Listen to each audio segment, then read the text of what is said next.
You know, nothing can sour your day like car problems, but this week our top tech Pat Goss has us all singing a sweeter tune.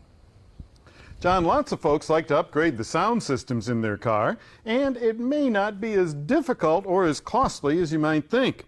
And to explain that, we have Peter Logan from Crutchfield. Pat, how's it going? Good. Now, where do they start?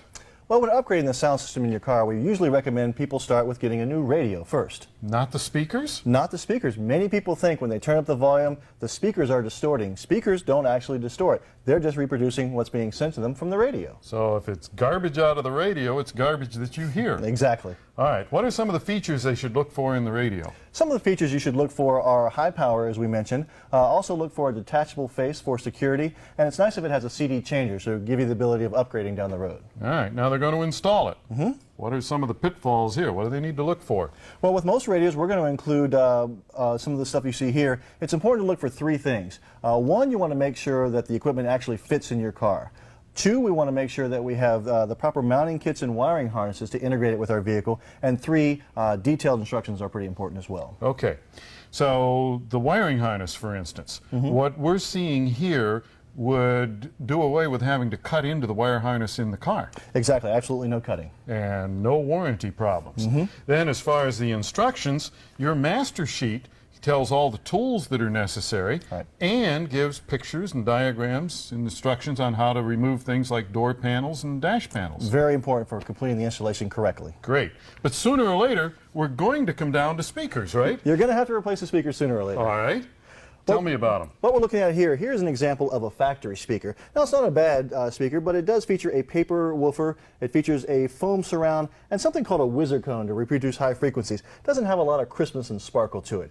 Okay. Here's an example of an aftermarket speaker. It features a foam surround here, a polypropylene woofer, and it also features a dedicated tweeter for reproducing those high frequencies. It gives a lot of crispness and sparkle to the sound. All right. Now, speakers don't last forever, even if you've upgraded. Unfortunately, they don't.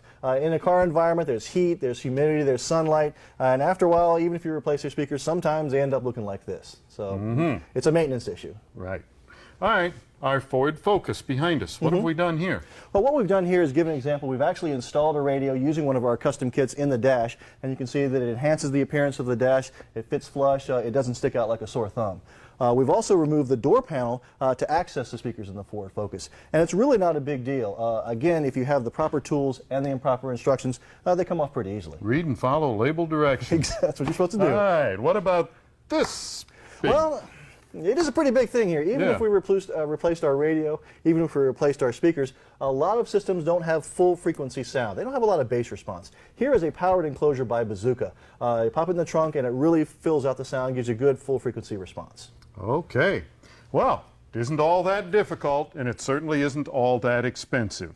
If you have a question or a comment, write to me. If I use your letter, I'll send you a Motor Week t-shirt. The address is Motor Week, Owings Mills, Maryland, 21117.